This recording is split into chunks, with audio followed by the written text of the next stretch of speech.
Hi, and welcome to the Colorado music scene. I'm your host, Brian Roth. Being a native of Colorado, I have seen firsthand how the state has grown, not only obviously in population, but in its culture.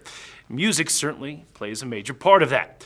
Now, of course, Colorado has always been a great musical gathering place. Heck, with a venue like Red Rocks in our backyard, serving as a mecca for bands across the world, we all know music is one of the myriad of reasons we consider ourselves lucky to live in Colorado.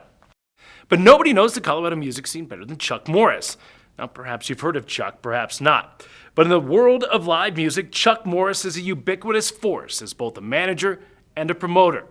Today, most know Chuck as the president and CEO of AEG Live Rocky Mountain. Chuck got his start some 40 years ago as a college student at the University of Colorado in Boulder. And today, he stands as a giant in the music world. So sit back, relax, and enjoy as we bask in the light of the Colorado music scene with Chuck Morris.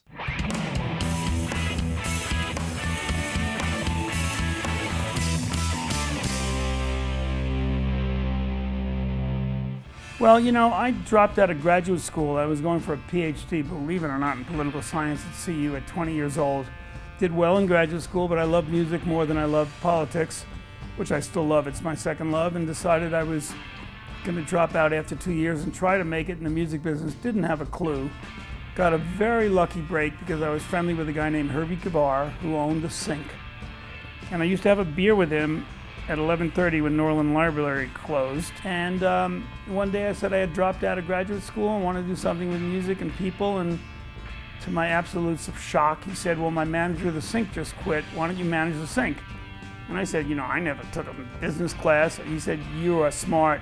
You get along with people great. I think you'd make a great manager. And I started managing the Sink for a couple of years and booking local bands in the back room. And then about 2 years later, Boulder was really becoming a hip place. A bunch of artists had moved there. Dan Fogelberg was moving there, Stephen Stills. It was just becoming a very hip town. And I felt it was time for a national music club. Convinced Herbie that we ought to go buy a bankrupt Tulagi's in 1970. Didn't know a soul in the music business. And we bought it.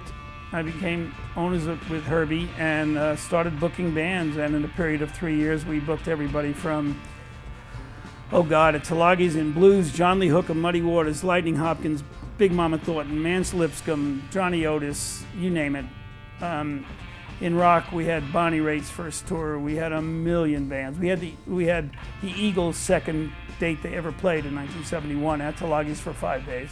Linda Ronstadt, the Doobie Brothers, the Eagles, a whole bunch of other bands, Bonnie Raitt, and there was a promoter in Denver named Barry Fay, who, when the bands got bigger, he would get them, and decided if I wanted to get bigger, maybe we should do something with Barry. And one day I decided I was going to call him and see. I didn't even think he'd take my phone call because we had fought over some bands, and said, what the heck do you want? And I said, well, I've done pretty well in this little club in Boulder, and I'd be interested in talking about going into business and building a club in Denver. And to my absolute shock, he said, I'll come up tomorrow night and talk to you. Came up the next night. I had never met him in person, and said, you're the best young club kid I've ever seen in my life. Go find a club and I'll put up the money and we'll be partners. And I found the old Marvelous Marv's nightclub, and we bought it and changed it to Ebbets Field because I grew up in Brooklyn near the old baseball park of the Brooklyn Dodgers, and was a big Brooklyn Dodger fan as a very little kid. And we opened Ebbets Field, which became Nightclub of the Year in Billboard magazine. We had everybody there from Emmylou Harris to everybody played there. Some monster acts. It's become a multi-billion-dollar business, and it's a lot straighter now. It was a lot crazier then. I was a lot crazier then. We all were. The whole business was. And unless, it's a big business now, and you got to treat it that way.